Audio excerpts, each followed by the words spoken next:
Pendant la préparation de ce deuxième direct de la saison, notre équipe a fait la connaissance de familles qui, malgré les difficultés, n'ont jamais baissé les bras. J'ai pris de la drogue pour oublier ma colère, ma tristesse, pour m'échapper un peu du monde réel, parce que le monde réel me fait souffrir. Oui. Dans des situations comme ça, on ne veut pas y croire, je crois. Aujourd'hui, nous allons vous les présenter. Leur histoire de famille, ils vont la partager sur notre plateau pour lever le tabou.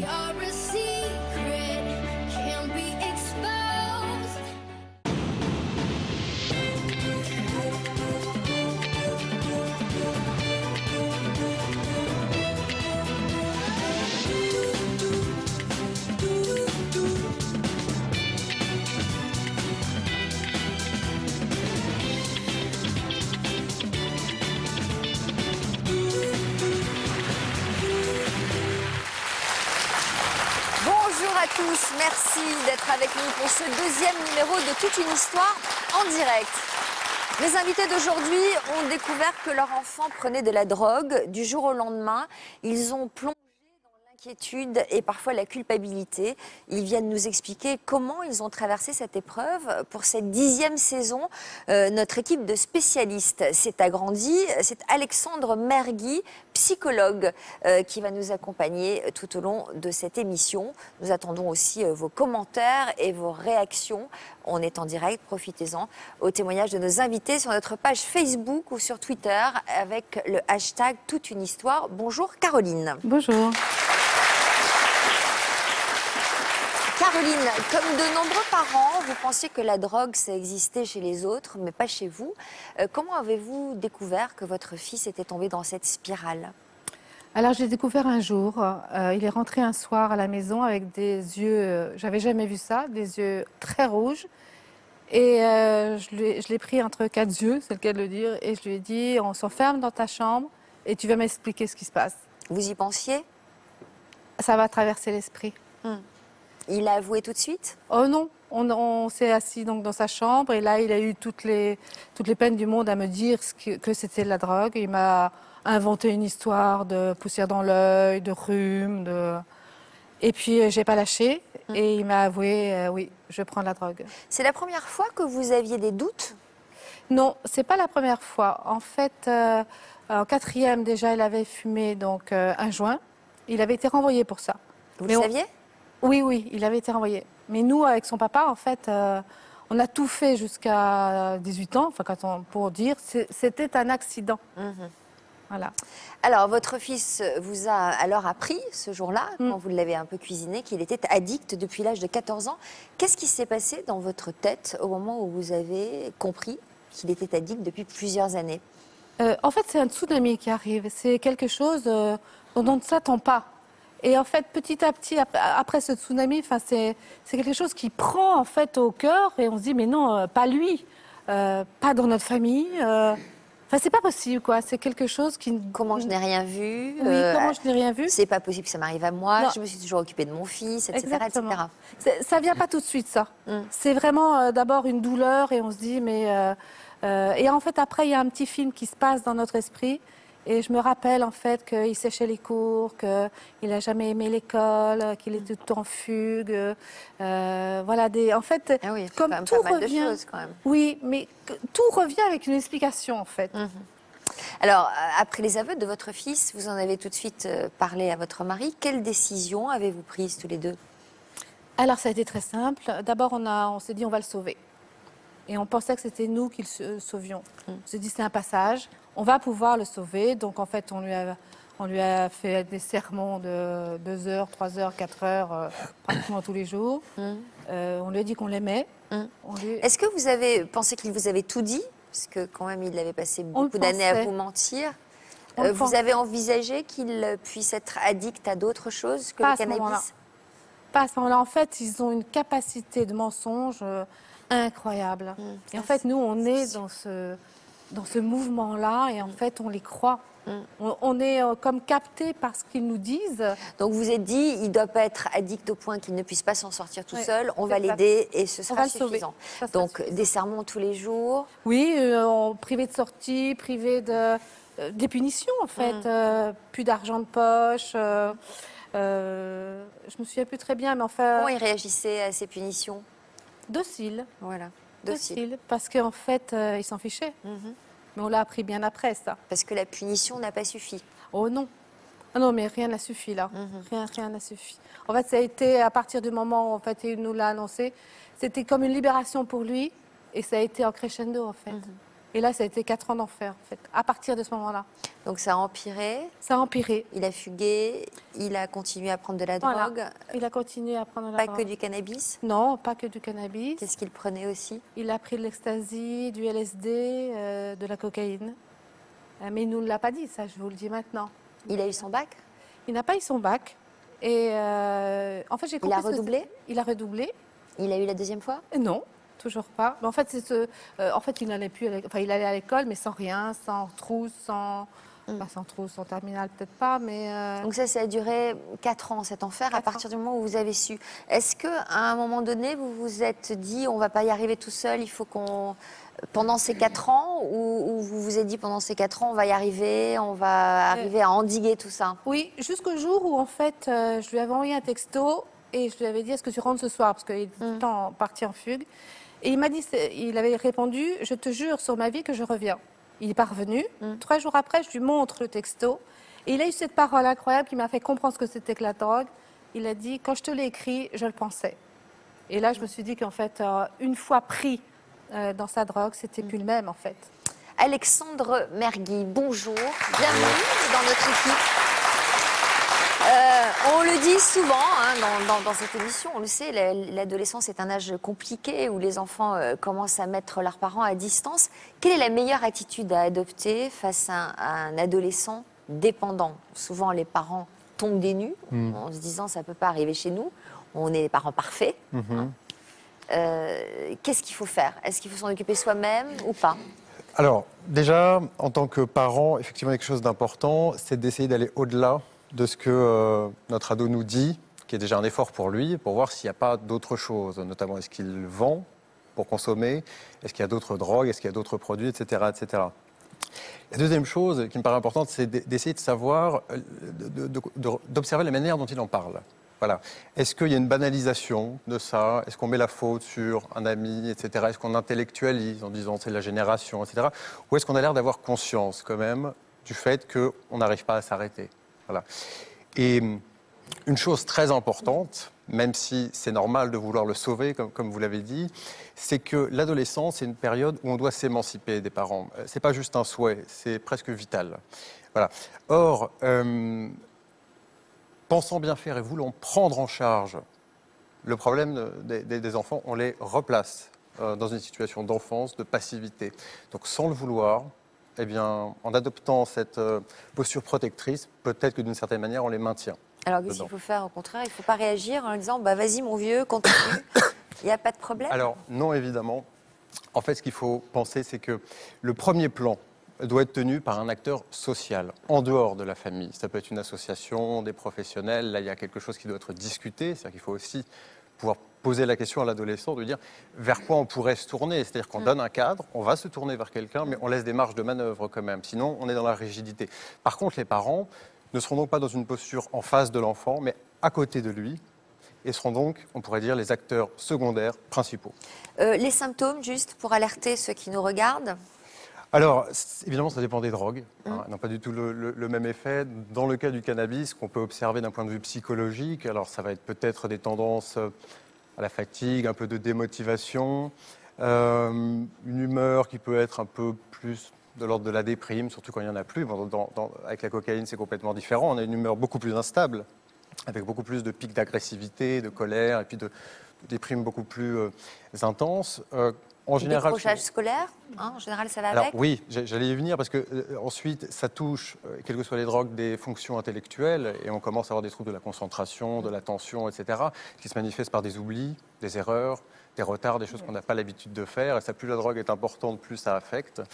Et puis, d'un point de vue de l'observable, finalement, il y a le décrochage scolaire. Éventuellement aussi, on peut observer des diminutions, enfin le fait de ne plus avoir d'argent, hein, si on avait de l'argent de poche. Parfois, des biens qui disparaissent, une console, une guitare, on se dit tiens, voilà. Ou à l'inverse, des objets qui apparaissent. Ce qui peut signifier qu'on est dans la revente et que donc on a de l'argent. Voilà. Voilà, donc vous avez fini par être attentive à tout ça, j'imagine. J'imagine aussi qu'on ne sait jamais trop où se situer, à la fois punir, en même temps dire qu'on aime, et en tant que maman, ça bouleverse complètement tous les repères. À quel point cette situation vous affecte? En fait, on ne vit plus. On vit que pour lui, à son rythme. C'est ça qui est incroyable. En fait, c'est lui qui nous prend. En fait, on vit, la famille, hein, mon mari, mes enfants, tout le monde est affecté. Dans le couple, c'est compliqué. Avec les enfants, il n'y a presque plus de dialogue. On ne vit que pour lui. Vous en parliez autour de vous? Alors non, le problème, c'était que on le gardait pour nous. C'est très difficile. On a trouvé ça très difficile de dire on a un fils qui se drogue. Pourquoi? On n'a jamais réussi à dire on a un fils qui se drogue. Vous aviez honte? C'était pas de la honte, c'était quelque chose qui était... on était démunis. En fait, on était dans une machine à laver et on avait un fils qui était devenu étranger, en fait, qui nous glissait entre les mains. Donc, en fait, quand on a un enfant qui ne va pas à l'école ou autre problème, on peut parler du problème. Là, tout fuyait. Et en fait, c'est le problème, je trouve, de cette drogue-là, quand ils prennent de la drogue, c'est qu'on ne maîtrise rien. Il y a eux. C'est eux qui maîtrisent et c'est eux qui nous mènent en bateau. En fait, on est complètement démunis. Quelle solution avez-vous fini par trouver? Alors, on a d'abord essayé de se tourner vers des psys. Ils venaient, dociles, toujours, mais pour avoir la paix. Et puis... Il a pu raconter ce qu'il avait envie de raconter. Exactement. Rien de exactement. plus. Donc là, ça n'a rien changé. Et puis, au bout de 3 ans, à peu près 3 ans, j'étais donc à mon bureau, la porte ouverte, et un coup de téléphone du proviseur qui me disait encore une fois que mon fils n'était pas à l'école. Et là, pour la Xème fois, j'ai raccroché et je me suis effondrée en larmes. Et là, dans le couloir, il y a quelqu'un qui est passé, que je ne connaissais pas, qui m'a vu pleurer, qui est rentré donc, dans le bureau et qui m'a dit « Qu'est-ce que vous avez ?» Et c'est à elle, la première, que j'ai dit que mon fils se drogue. Et là, à ce moment-là, elle a ouvert donc, son sac, elle m'a donné un numéro de téléphone de la communauté du Cénacle. Et outre ça, je me suis dit que si je n'avais jamais dit la vérité, elle ne m'aurait jamais donné en fait, ce numéro de téléphone. Parce que j'aurais dit mon fils a des problèmes, elle n'aurait pas pensé en fait, à la communauté du Cénacle. Et longtemps après, je me suis dit, mais si en fait, la vérité rend libre, la vérité ouvre des portes. Et donc c'est à cause de cette vérité que en fait, j'ai réussi. Vous n'osiez pas dire la vérité pour un problème d'image, parce que ça vous gênait par rapport à l'image que vous renvoyiez aux autres. Quelque part, tellement l'image. C'est pas ça qui m'a...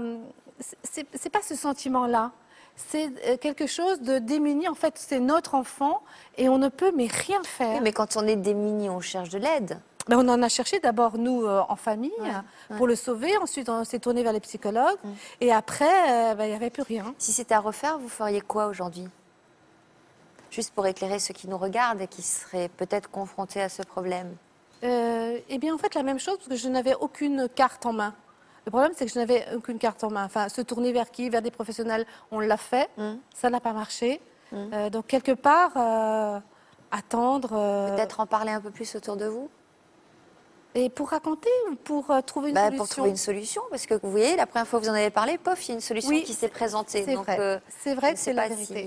Si vous êtes tout à fait. Moi, je fais écho à la phrase que vous avez dit, on perd le contrôle, on perd le fil, on est mené en bateau. Garder le secret, c'est une manière de garder le contrôle. Éviter qu'il y ait une divulgation, une stigmatisation, d'autres problèmes en plus. C'est une manière de se dire, déjà c'est difficile pour notre image aussi, parce que je pense que ça joue d'expliquer que, parce que ça met peut-être en question la question de la bonne parentalité ou de la mauvaise, on sait qu'on peut être jugé, etc. Ça pose la question aussi de, si on le dit, il va ensuite falloir tout faire pour l'aider à s'en sortir. Et qu'est-ce qui se passe si on n'y arrive pas? Donc c'est une manière, tout ça, de garder un contrôle là où il n'y en a plus. Voilà. Peut-être, oui, peut-être. Oui, et puis en parler, s'ouvrir, c'est se donner toutes les chances de trouver une solution.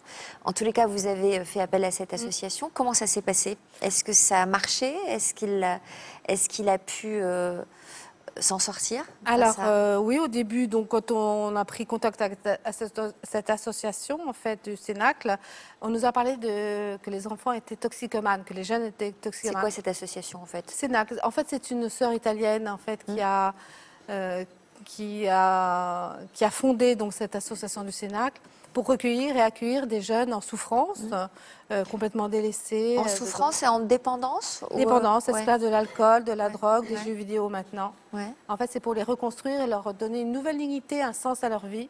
Et puis par le travail et par la prière, parce que c'est une communauté catholique. Et puis par l'amitié vraie, parce qu'en fait, dans la drogue, tout se vend, tout s'achète. Il est resté combien de temps? 4 ans. Et il en est sorti comment? Il en est sorti droit dans ses bottes. Mais c'est lui, en fait, c'est lui qui a... Nous, on a mis 1 an et demi à lui dire c'est la solution. Et puis, et lui, il voulait pas y aller. Donc, en fait, l'énergie, en fait, qu'on a mis là à ce moment-là, en fait, on savait où aller. Voilà, on avait quelque chose là, en fait, de concret pour lui dire c'est ça qu'il te faut. Et aujourd'hui, il fait quoi? Aujourd'hui, il est éducateur parce que là-bas, il a appris en fait qu'on lui avait donné beaucoup. Et il a dit, il faut que je donne à mon tour. Et c'est un homme droit dans ses bottes qui a... En fait, on est fiers de lui maintenant. En fait, il y a quelque chose, une résurrection qui est incroyable. Et pendant ces 4 ans, vous aviez gardé le lien avec lui? Pendant ces 4 ans, oui, on pouvait aller le voir. Pas souvent, parce qu'en fait, il y a toute une reconstruction. Il faut qu'il réapprenne les règles de vie. Ils ne savent plus rien faire. Hein. Il n'y a plus d'hygiène, il n'y a plus de règles sociales. Donc, ils réapprennent tout. Donc c'était son monde. Donc en fait, on le laissait en fait renaître, et nous, on faisait confiance en fait pour cette renaissance. Et cette renaissance était tellement belle que la première fois, en fait, on l'avait mis juste avant de rentrer au Cénacle. On lui a dit, on peut plus cautionner ton chemin de mort, donc tu vas dans la rue. Et on l'a mis en dehors de chez nous parce que c'était plus possible. C'est ce que vous disiez tout à l'heure. Arnaud et Sandrine, bonjour. Bonjour. Alors vous êtes les parents de Joshua, un homme de 21 ans. Vous êtes venus en famille puisqu'il est avec nous aujourd'hui, il est installé dans le public. Bonjour. Comme dans le cas de Caroline, c'est au collège que votre fils est tombé sous l'emprise du cannabis. À cette époque, quel était son comportement avec vous et son comportement à l'école? Alors, en 3e, il était turbulent, mais il travaillait très bien. Il avait toujours été turbulent? Non, ça a démarré en 5e.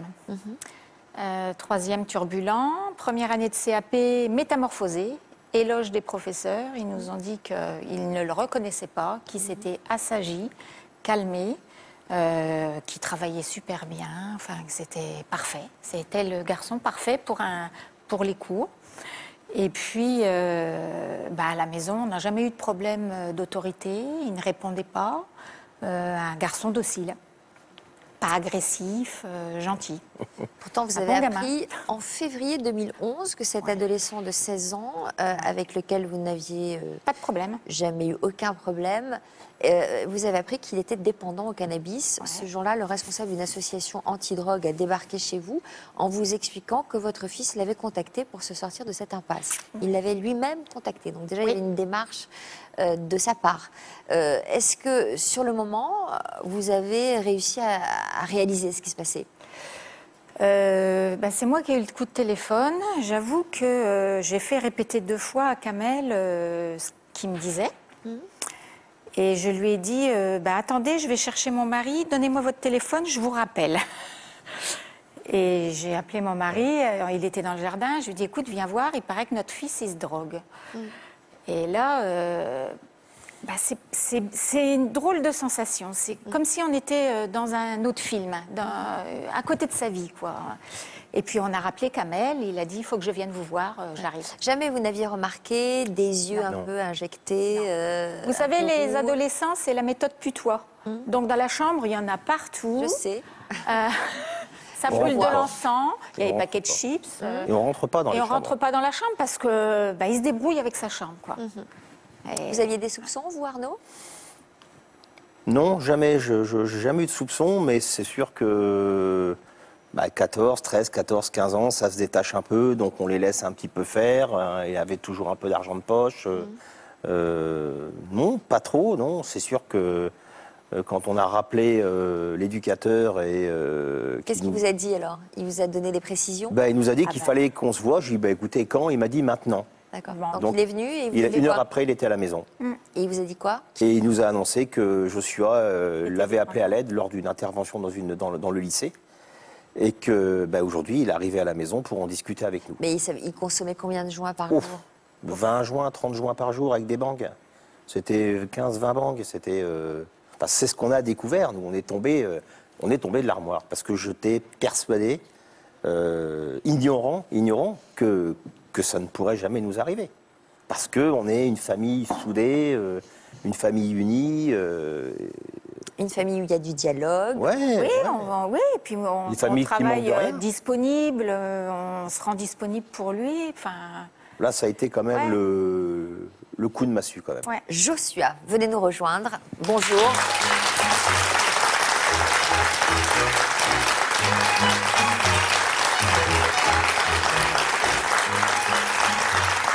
Merci d'être là avec nous. C'est pas évident, c'est courageux de venir témoigner sur ce sujet et ça va alerter un certain nombre de parents certainement et peut-être de jeunes qui nous regardent aujourd'hui. Vous avez eu besoin de passer par le responsable d'une association pour dire à vos parents que vous aviez besoin d'aide pour décrocher. Oui, c'est ça, avec Kamel. Déjà, je trouve ça formidable que vous ayez eu de vous-même l'envie de le faire. À la base, c'est Kamel qui est venu dans mon école, mais il n'est pas intervenu pour moi. Il est intervenu pour montrer, pour faire son dialogue, pour montrer aux audients. Donc un job de prévention. Voilà. Et c'est que après, au début, pendant qu'il était dans la classe, je rigolais avec les copains. Et une fois qu'il est sorti de la classe, on est parti au self. Et là, à ce moment-là, j'avais une copine. Et elle m'a ouvert les yeux. Et puis au self, j'ai pété un câble. Et là, les profs sont venus me chercher pour aller voir Kamel. Ouais. Alors, vous vous souvenez à quelle occasion vous avez fumé votre premier joint? C'était en soirée, je crois. Pour faire comme les À quel copains. âge? 13 ans à peu près. Pour faire comme les autres? Voilà.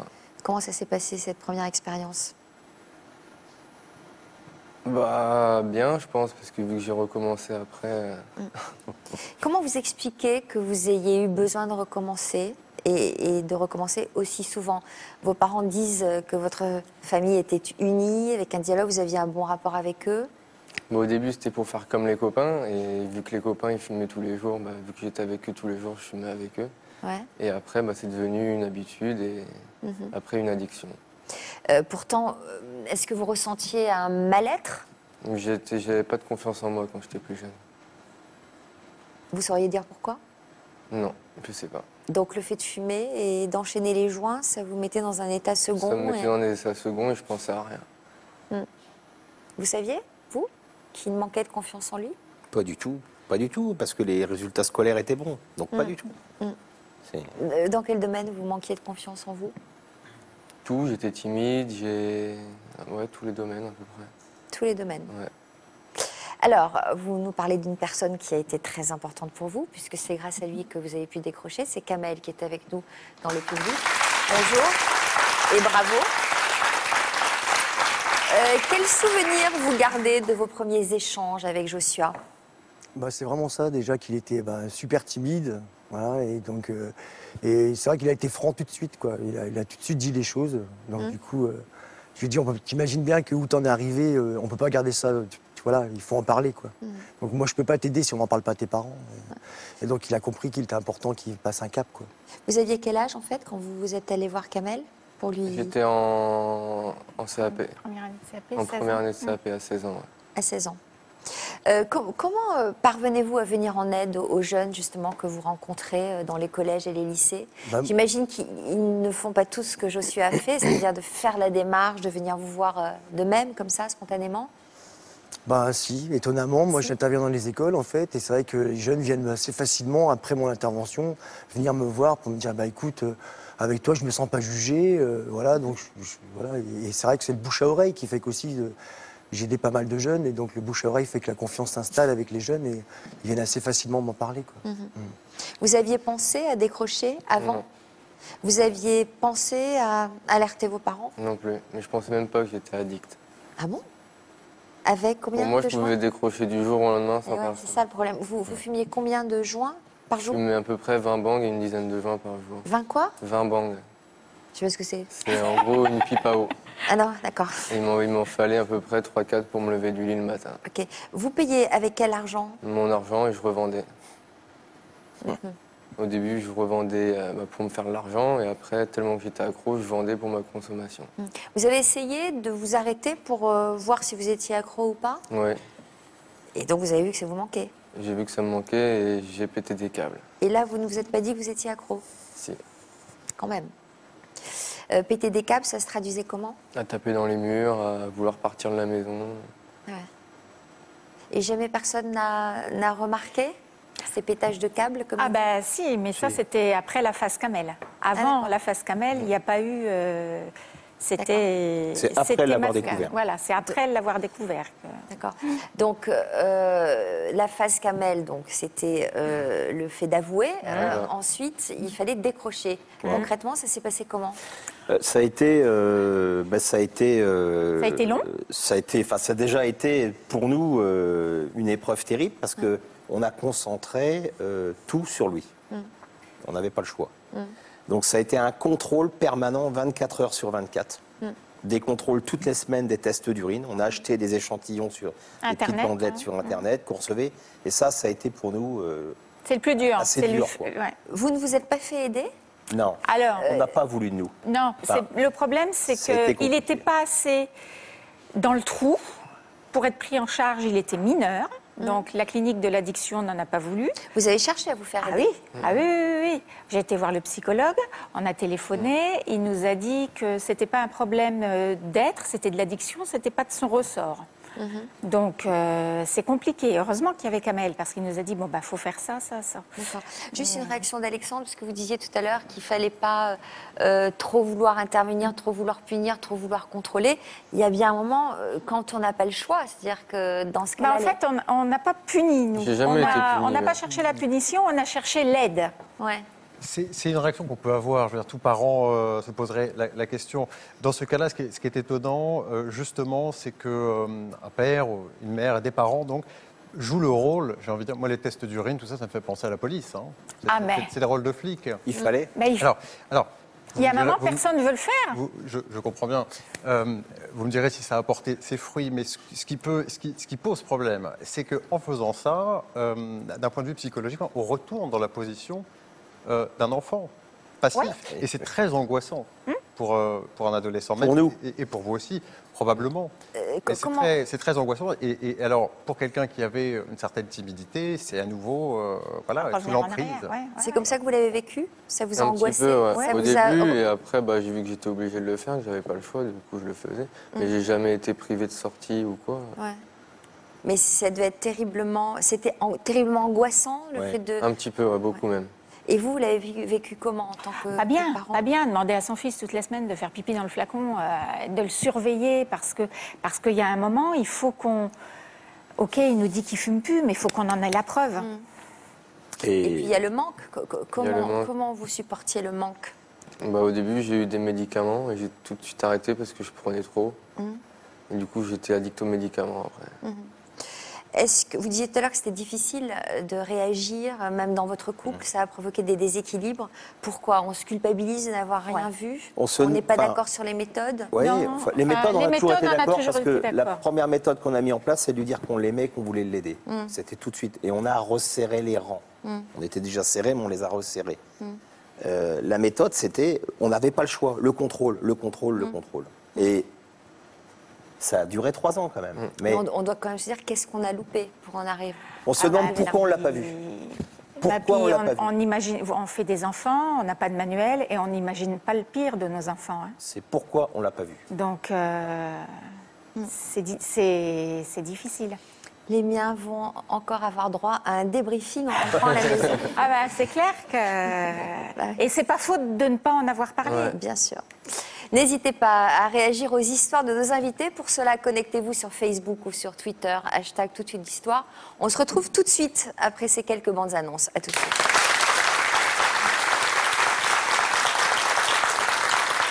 Vous aussi, vous pouvez témoigner dans toute une histoire. Vous en aviez assez de votre vie et vous avez décidé de disparaître du jour au lendemain. Vous vous êtes amouraché d'un homme ou d'une femme et ensemble, vous avez orchestré votre disparition. Votre mari a disparu subitement. Vous avez découvert qu'il menait une double vie depuis plusieurs années.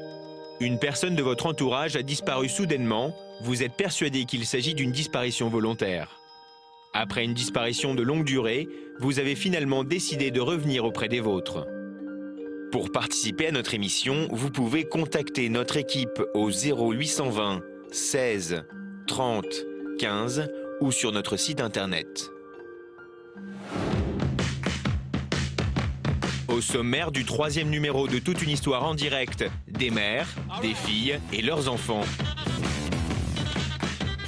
Maman! Oui! Regarde! Mamie! Regarde! Des histoires à rebondissement. Je suis une mamie différente puisque je suis une mamie et une maman. J'ai un enfant du même âge. Pour moi, une mamie gâteau, c'est à 80 ans. Entre grand bonheur et perte de repères. Mamie, elle est plutôt cool. Elle nous fait faire plein de choses. Quand on dit on est tonton, ils ne comprennent pas, les gens. Ils ne comprennent pas. À chaque fois, ils demandent pourquoi.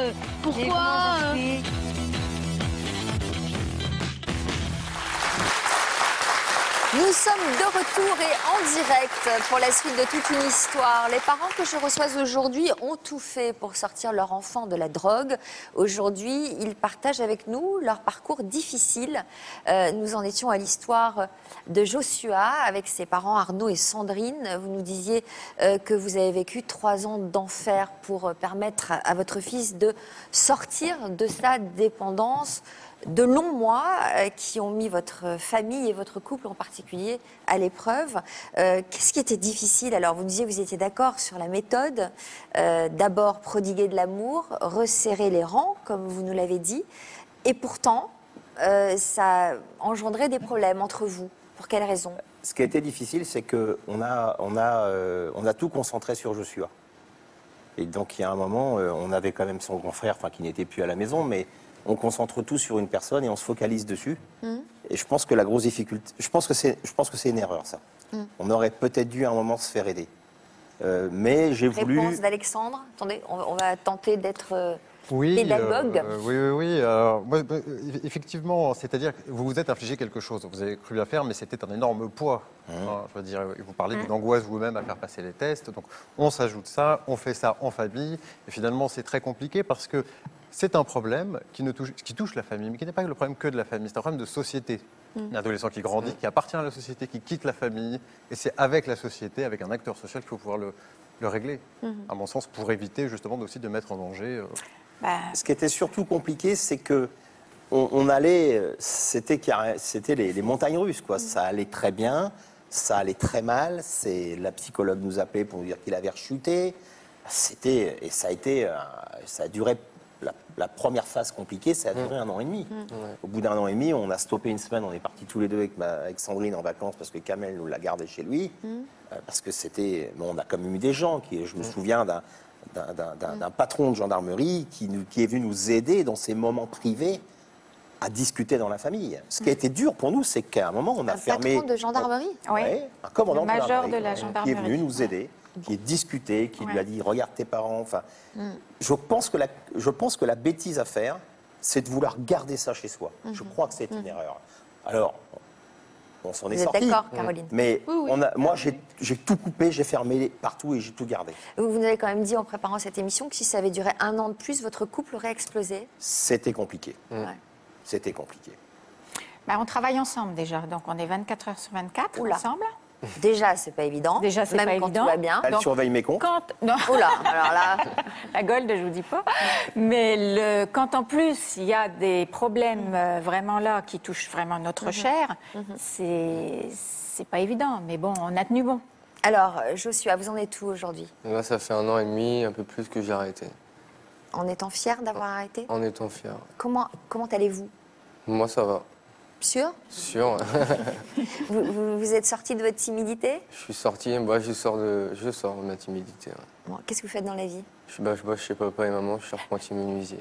Oh là, c'est pas trop dur? Non, ça va. Vous avez pas envie d'aller voir ailleurs? J'étais cuisinier avant, mais j'ai arrêté. Il va y retourner. Ah bon? Il va y retourner. Parce qu'il va avoir des opportunités. Il va avoir des opportunités. Il a grandi. ça va. Maintenant. C'est vous qui décidez pour lui? Non, Non. Ah bon. Non. mais parce qu'on a un ami qui va l'embaucher. Ah bon. Vous en avez envie? J'en ai envie de retourner en cuisine. Ouais. Qu'est-ce que vous avez envie de dire aux parents qui nous regardent ou aux jeunes qui nous regardent après cette expérience que vous avez vécue, après ces moments certainement très difficiles? Juste qu'il faut parler avec son enfant et essayer de le comprendre un maximum. Bon, alors là, vous êtes dur, hein, parce que les parents, on a toujours... Enfin, j'imagine que vous avez toujours eu l'impression de parler avec vos enfants. Ouais, mais après, comme il dit, c'est la compréhension. Ouais. Essayer de comprendre un maximum l'enfant. Il faut qu'on arrête de juger, il faut qu'on soit, qu'on ouvre notre cœur. Qu'est-ce qu'ils auraient dû comprendre? Que vous étiez timide et que vous en souffriez? Pas spécialement, mais que j'étais mal en moi, un mal-être. S'ils avaient compris? Je sais pas. Alors, parfois, l'addiction est plus forte que la volonté d'un père ou d'une mère. C'est le cas justement pour Johanna et son fils Michael. À 37 ans, il est toujours consommateur de cannabis et sa mère continue le combat à ses côtés. Un combat qu'elle a commencé il y a 16 ans maintenant. Regardez leur témoignage recueilli par notre équipe. C'était il y a quelques jours. La plage de West End, en Belgique. Il y a quelques jours, nous avons fait la connaissance de Michael, 37 ans, et de sa mère Johanna, 63 ans. Après le suicide de son père, alors qu'il avait 10 ans, Michael est tombé dans l'engrenage de la drogue en volant des cachets aux pharmaciens de son quartier. Mon père est décédé, j'ai commencé à prendre des médicaments. Et après, aux médicaments, j'ai passé aux extasies. Après, j'ai passé toujours plus haut, toujours plus, parce qu'il faut toujours plus. J'ai pris de la drogue pour oublier ma colère, ma tristesse, pour m'échapper un peu du monde réel, parce que le monde réel me fait souffrir.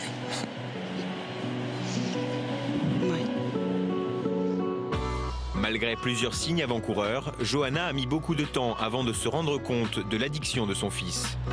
Ma maman a découvert dans mes poches que j'avais plus ou moins 14 ans une barrette de shit. Je lui ai menti en disant que c'était un ami.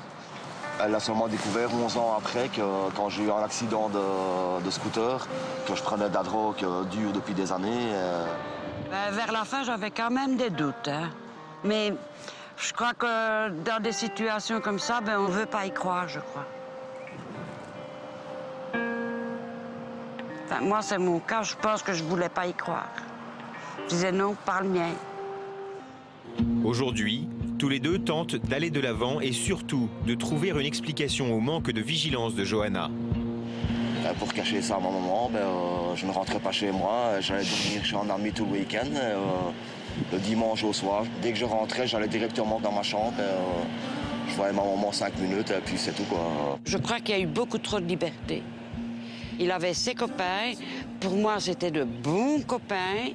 Donc, je ne pensais pas qu'avec ces copains-là, il aurait pu se droguer. Pour moi, c'était quelque chose de... À cette époque-là, c'était pas pensable. J'ai culpabilisé par rapport à moi de ne pas avoir été assez vigilante. Quand, par exemple, il rentrait de chez son copain... bonsoir, je vais dans ma chambre. J'aurais dû dire, Michael, tu restes un peu ici, qu'on aurait pu discuter un peu ensemble. Et là, je pense que j'aurais vu sur son visage des traces. Depuis qu'il a basculé dans la drogue, Johanna ne cesse de soutenir son fils au quotidien. Heureusement que ma maman était là, parce que sinon, je ne sais pas où je serais maintenant. Un grand merci à ma maman.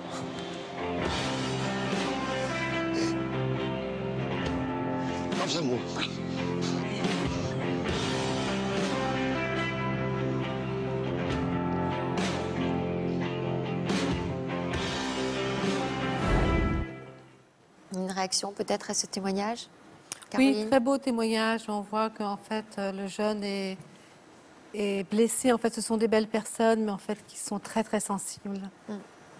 Justement, cette question du mal-être, on se dit que quand même, cette période de l'adolescence génère du mal-être. Et on se dit alors, mais alors quoi, ils vont tous aller consommer de la drogue et devenir addicts? Qu'est-ce qui fait qu'on plonge ou pas?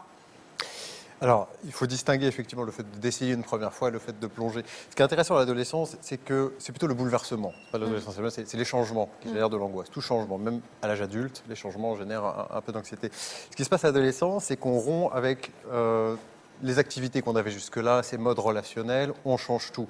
Ce qui fait qu'on a un grand vide. On a un grand vide. Et c'est pour ça que c'est souvent l'époque où les adolescents vont, on va dire, faire une fixation sur un style de musique, sur quelque chose. Tout d'un coup, un instrument, une bande de copains. Et c'est finalement une activité, si on peut appeler la consommation d'une drogue une activité, mais c'en est une, qui va venir répondre à plusieurs besoins et plusieurs frustrations.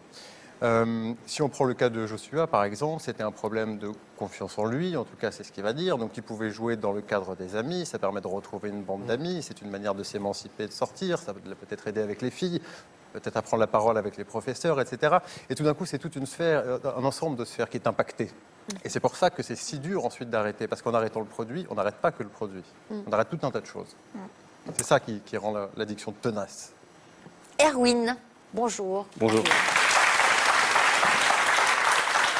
Alors, après 3 années de dépendance au cannabis et à la cocaïne, vous ne prenez plus rien aujourd'hui.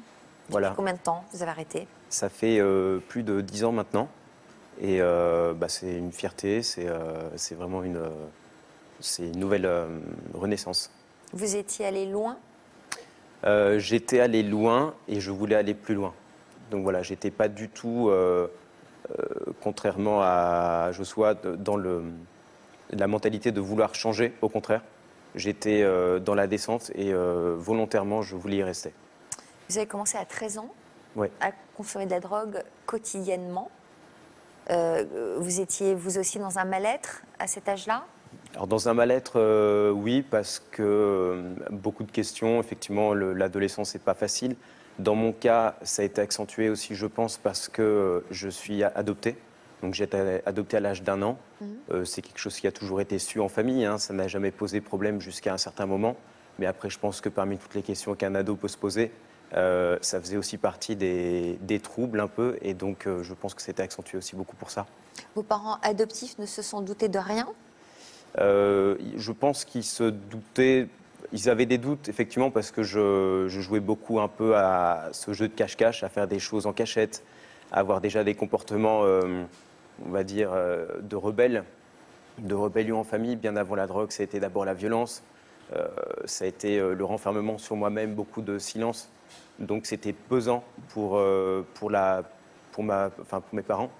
Et voilà. Mais bien avant la drogue, ça a été un enchaînement d'autres petites dépendances. On pourrait appeler ça des petites dépendances, mais... Alors, 3 ans plus tard, vous avez commencé à prendre de la cocaïne. À ce moment-là, vous avez commencé à perdre le contrôle. Et particulièrement un soir de mai 2005, qu'est-ce qui s'est passé ce soir-là? Ce soir-là, donc, j'avais pris un cocktail avec tout, cocaïne, j'avais fumé, j'avais bu. J'avais besoin d'argent, j'avais plus d'argent. Et donc, j'étais pas dans mon état, mais conscient quand même de ce que j'avais besoin. Et je suis rentré chez moi. Et là, c'était pas la première fois, c'était pas la première scène de violence. Il y en a eu malheureusement d'autres avant, mais celle-ci a été particulièrement forte parce que j'ai commencé à lever les mains sur ma mère. Il y avait mes petites sœurs qui étaient là, qui ont tout vu, qui regardaient, ça criait. Et j'étais complètement possédé presque. Mon père est intervenu peu après. J'avais cassé une bouteille, je le menaçais avec la bouteille cassée. C'était vraiment devenu un espèce voilà, c'était l'enfer. Je ne sais pas jusqu'où ça aurait pu aller, vu que j'étais pas dans mon état normal. Et heureusement, voilà, la police est intervenue avec les pompiers, qui m'ont tout de suite embarqué en hôpital, en unité de soins intensifs. Voilà, fermé, en chambre d'isolement, attaché.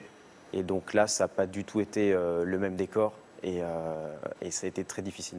Vous êtes resté longtemps? J'y suis resté plusieurs mois. Et ça en manque? Alors en manque, d'une part, oui, et surtout, plus qu'autre chose, manque de liberté. On pouvait fumer que 3 cigarettes par jour. C'était sans visite, donc j'ai eu très peu de visites, très peu de coups de fil. Et moi, j'y voyais pas en fait la nécessité. J'étais avec des gens qui, effectivement, n'allaient pas bien mentalement. Et moi, après être sevré du produit, je me sentais plus ou moins normal et donc que je n'avais pas du tout ma place au sein de cet établissement. Avec de la lucidité et honte des situations dans lesquelles vous vous étiez Non, pas mise? Pas du tout, parce que j'étais pas encore, j'avais pas reconnu ce problème que j'avais. Pour moi, c'était encore la faute des autres. Et j'arrivais pas du tout, ça cachait complètement en fait ma culpabilité, hein, donc j'avais aucun sens de culpabilité et au contraire ça a augmenté simplement la rage en moi et donc quand je suis sorti c'était vraiment comme un... Vous êtes allé où quand vous êtes sorti? Alors j'ai eu la chance de trouver un établissement parce que mes parents ont effectivement cherché des solutions, hein, ça n'a pas été la première et donc c'était un établissement spécialisé où j'ai pu être rescolarisé. Vous aviez quel âge là à ce moment-là? J'avais déjà, j'allais avoir 16 ans. Donc voilà, c'était un établissement où je pouvais être scolarisé. En même temps, il y avait la présence de psychologues et de psychiatres. Donc c'était une école, on va dire, un peu plus souple, surtout sur les horaires, sur le programme. Et par contre, avec beaucoup trop de liberté.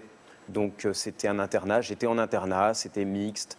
Et là, j'en ai profité pour faire tout ce que je n'avais pas fait pendant les mois d'hospitalisation. Donc je sortais tous les soirs, j'allais boire, j'allais entre guillemets me défoncer. Et ça c'était volontaire, quotidien. Et donc voilà, ça n'a pas duré longtemps jusqu'à ce que l'établissement m'ait renvoyé en me disant que justement j'étais dangereux pour les autres et pour moi-même. Vous aviez donc quoi, 16 ans, quelques mois de plus quoi. Hein. Ouais. Qu'est-ce que vous avez fait? Les solutions n'étaient pas nombreuses. On m'a reproposé, j'avais donc eu quelques problèmes avec la justice, donc j'avais un éducateur, il y avait la tutelle du juge pour mineurs aussi. Et donc les solutions proposées, c'était de retourner en hôpital, parce que j'avais absolument pas plus le droit de retourner chez moi, et puis de toute façon, les parents ne me voulaient plus, heureusement. Et toujours pas de culpabilité, ni de honte vis-à-vis d'eux? Non. Toujours autant de rage en vous? Ouais. Beaucoup de rage et donc voilà, ça a été l'hôpital où ce... En fait, vous étiez en colère contre quoi? Contre qui? Je pense que inconsciemment, c'était envers ma mère biologique peut-être, envers cette histoire, envers cette blessure de l'abandon qui malheureusement s'est manifestée sur mes parents adoptifs, hein, alors que c'est pas du tout, ce serait pas logique quelque part. Donc pas la possibilité de retourner chez vos parents adoptifs. L'hôpital, ce n'était pas forcément une solution que vous privilégiez à ce moment-là. Donc, qu'est-ce qui restait? Alors, il restait un centre, donc le centre dont a parlé Caroline, le Cénacle, où donc j'ai pu être accueilli. Qui vous l'a proposé? Qui vous en a parlé? C'était mes parents. C'était mes parents. Moi, j'y suis allé vraiment en traînant des pieds. Parce que je n'avais aucune envie à l'intérieur de moi de changer. Je n'avais pas fait cette démarche en moi de vouloir changer. Et donc, du coup, j'y suis plutôt allé en me disant, voilà, je vais aller voir, comme ça, on pourra arrêter de me casser les pieds en me disant que je n'ai pas essayé quelque chose. Caroline, vous aviez mis 18 mois à convaincre votre fils d'y aller. Vous avez fallu combien de temps pour y aller? Un an entre le temps où mon père m'en a parlé pour la première fois et où ensuite j'y suis rentré. Donc, dans l'idée d'aller voir et de toute façon de vous dire que que vous en seriez renvoyé assez rapidement. Que j'allais y rentrer pour pouvoir fuguer. Voilà. Et qu'est-ce qui s'est passé? Et qu'est-ce qui s'est passé? Ça a été une rencontre très forte. Je m'attendais absolument pas du tout à ce que ce soit aussi fort. J'ai été accueilli par des garçons, par des gens qui sont d'anciens toxicomanes. Et notamment une personne qui est restée avec moi pendant un certain nombre de semaines. Qui a été, entre guillemets, un peu mon parrain, voilà, c'est un système de parrainage, et qui avait vécu vraiment les mêmes choses que moi. Et en me parlant, il m'a vraiment ouvert les yeux sur le problème que j'avais, en me disant pas plus ni moins ce que me disait à peu près tout le monde, mes parents, les psychologues, les psychiatres, mais de l'entendre dire de la bouche de quelqu'un qui l'avait vécu, ça a eu un impact vraiment étonnant. Il fallait avoir la foi pour intégrer cet établissement? Pas du tout. Vous l'avez rencontré? Alors, c'est une rencontre qui se fait vraiment petit à petit. Il faut du temps. On ne se drogue pas et on ne va pas à l'église en même temps. Généralement, les gens qui y rentrent ne sont pas du tout proches de la foi. Moi, j'en étais très loin. En tout cas, j'avais une grosse rébellion aussi par rapport à ça. Et non, on fait vraiment une expérience personnelle par rapport à ça qui est belle parce qu'elle est concrète. Voilà. C'est surtout au travers de la fraternité et des personnes qu'on peut vraiment redécouvrir ça. Vous êtes resté combien de temps? Alors moi, j'y suis resté plus que le temps donné, parce que normalement, c'est un chemin qui se fait entre 2 et 3 ans. Moi, j'y suis resté 8 ans. Voilà, 8 ans. Vous faites quoi aujourd'hui? Aujourd'hui, je suis animateur-éducateur dans une maison de quartier avec des jeunes. Très bien. Si vous aviez, je pose la même question qu'à Joshua, quelque chose à dire aux parents qui nous regardent ou aux jeunes qui nous regardent? Je pense que ce qui est important pour les parents, surtout notamment, c'est pas facile, mais c'est de garder confiance. Voilà, confiance. Et je pense que le fait de s'ouvrir, de parler, de faire confiance à l'autre, surtout. Voilà, il peut y avoir vraiment de belles choses, de belles surprises, comme un numéro de téléphone qui arrive. Ou voilà, souvent, je pense que on peut pas s'attendre à ce qui va nous arriver, mais la confiance est vachement importante. Vous avez renoué avec votre mère biologique? Alors ça, c'est une démarche que j'ai entreprise récemment. Ça n'a pas été un souhait avant, quand j'étais plus jeune. Et là, aujourd'hui, oui, j'ai fait des démarches qui sont très positives. J'ai pu retrouver la trace de ma mère biologique. Donc je n'y suis pas retourné encore, je ne suis pas retourné dans mon pays.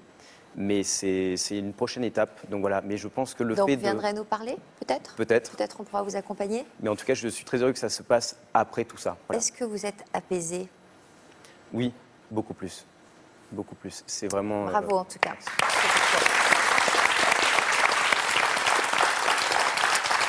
Josette.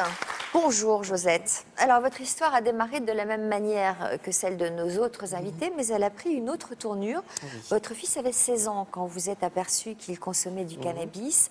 À cette époque, Anthony ingérait l'équivalent de 70 joints par jour avec une pipe à eau. Et c'est suite à cette découverte que vous avez fait le lien avec des petits incidents que vous aviez remarqués au quotidien. Quoi par exemple? Ben, disons que lorsque j'ai eu des doutes, j'ai fouillé la chambre. C'est comme chez Joshua, on ne va pas dans une chambre de garçon, même si c'est en désordre. Donc j'ai trouvé des choses bizarres, voilà, parce que ça remonte quand même à 17 ans, hein, c'est pas d'aujourd'hui. Donc j'ai trouvé des tickets de bus déchirés, j'ai trouvé des bouteilles d'eau minérale percées, des embouts de marqueurs, enfin tout ça donc pour la fabrication d'un bang. Donc moi les bangs... je ne connaissais pas. Pour moi, la toxicomanie se limitait aux années 70 avec les hippies. Vous voyez, j'en étais restée là. Je n'avais pas évolué depuis. Et puis donc, je lui ai posé des questions. Et puis là, il m'a avoué qu'il se droguait. Ouais. Assez vite, finalement, il vous l'a avoué Oui, il me l'a avoué. Ben oui, puisque je l'ai découvert comme ça. Et puis voilà, mais je suis tombée des nues, quoi. Je suis tombée des nues, quoi. Qu'est-ce qui, selon vous, l'a fait plonger? Alors, j'ai cherché le pourquoi de la chose, hein. Je me suis creusé les méninges et je ne sais pas si j'ai trouvé, mais j'ai bien réfléchi. Anthony est le dernier d'une fratrie de 3 enfants. Les aînés ont 10 ans de plus. Ils sont partis de la maison pratiquement en même temps. Donc, il n'y avait plus de frères et sœurs. Et à ce moment-là, mon mari est tombé malade. Donc... moins disponible. Hein. Moi, je travaillais, donc j'allais au travail. Enfin, si vous voulez, on était moins dispo pour lui. Je pense que c'est mieux à ce moment-là. Oui. Alors, pendant 1 an et demi, vous avez essayé de le sortir de là? J'ai essayé par tous les moyens, comme les autres parents, disons. Parce en parlant quand même autour de pas trop? Là, disons que... Non, pas encore. Il était scolarisé toujours, donc... il manquait très souvent à l'école. Là, il avait 17 ans. Oui, il manquait très souvent à l'école. Donc, le proviseur l'a gardé 1 an et demi dans ces conditions. Et au bout d'1 an et demi, il nous a appelé, mon mari et moi, en nous disant il faut qu'Anthony donne sa démission. On ne veut pas le mettre dehors, il faut qu'il donne sa démission. Donc, il est revenu à la maison, donc, avec tous les inconvénients que cela comporte forcément. Et il est resté donc oisif, hein, puisqu'il était déscolarisé.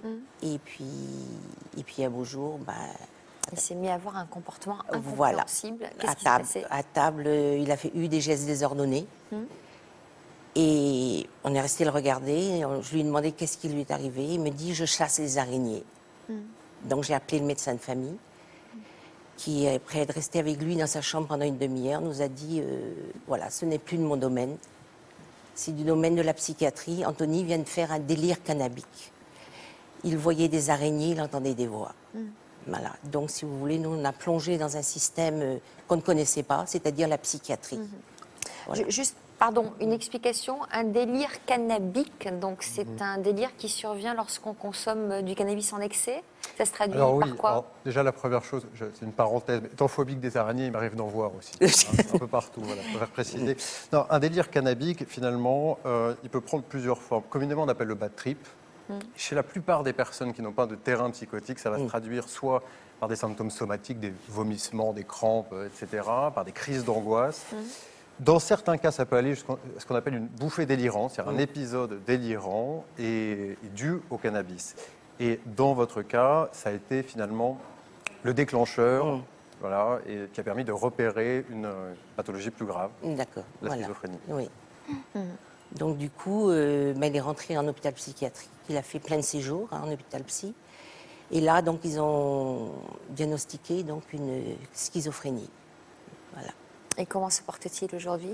Alors aujourd'hui, 17 ans après, il va bien. Il travaille depuis le mois de février. J'imagine que ça a été un long parcours, très long, difficile, 17 ans. douloureux, Voilà. le Donc, temps de le stabiliser. Voilà, il est stabilisé depuis 2010. Ouais. Il dit je suis malade, je suis schizophrène, je dois prendre des médicaments tout le restant de ma vie. Voilà. Il travaille? Il travaille dans un ESAT, un établissement de services et d'aide par le travail. Donc il y est depuis le mois de février. Et vous, vous en êtes où? Je respire. Je vois le bout du tunnel. On sort de 17 ans de galère et je dis aujourd'hui c'est demain. Et qu'est-ce que vous diriez, vous, à ceux qui nous regardent? Ben, attention, ce n'est pas bénin. Voilà, je n'ai que ça à dire. Vous aussi, vous avez créé votre association pour venir en aide aux parents dont les enfants sont dépendants. Pour quelles raisons? Il a fallu donner un sens à tout ça? Ben, disons que lorsque j'ai eu besoin de quelqu'un, je ne trouvais personne. Ah, il y avait la médecine, hein, la médecine était là, mais c'était le côté moral, psychologique, si vous voulez, l'aide morale dont on a besoin à ce moment-là et qu'il n'y avait nulle part. Je n'ai trouvé nulle part. Vous aussi, hein, Caroline, Oui, vous avez eu besoin de créer une association? Voilà, c'est ça. Nous, on l'a demandé, c'est le Cénacle. Et en fait, on accueille donc des parents qui sont dans une, comme nous, en fait, à l'époque de notre fils, qui sont perdus, en fait. Et en fait, on leur donne l'espérance d'une autre solution. Voilà. Je crois que c'est très important parce que quand on est vraiment seul, en fait, c'est quelque chose qui m'a énormément frappée avec mon mari. J'étais en fait seule avec mon mari et on se dépatouillait comme on pouvait pour le sauver, justement. Voilà, donc ne restez pas isolés, essayez de demander conseil, de vous ouvrir, de vous tourner vers des associations. Joshua, vous nous tenez au courant de ce nouveau boulot de cuisinier, alors. Ça marche, pas de souci. Merci à tous d'être venus sur notre plateau, de vous être livrés avec confiance et sincérité sur ce thème difficile. Erwin, c'est vous que nos téléspectateurs pourront retrouver dans quelques minutes pour un chat en direct. Merci à Alexandre, à bientôt. Et merci à vous tous pour votre fidélité.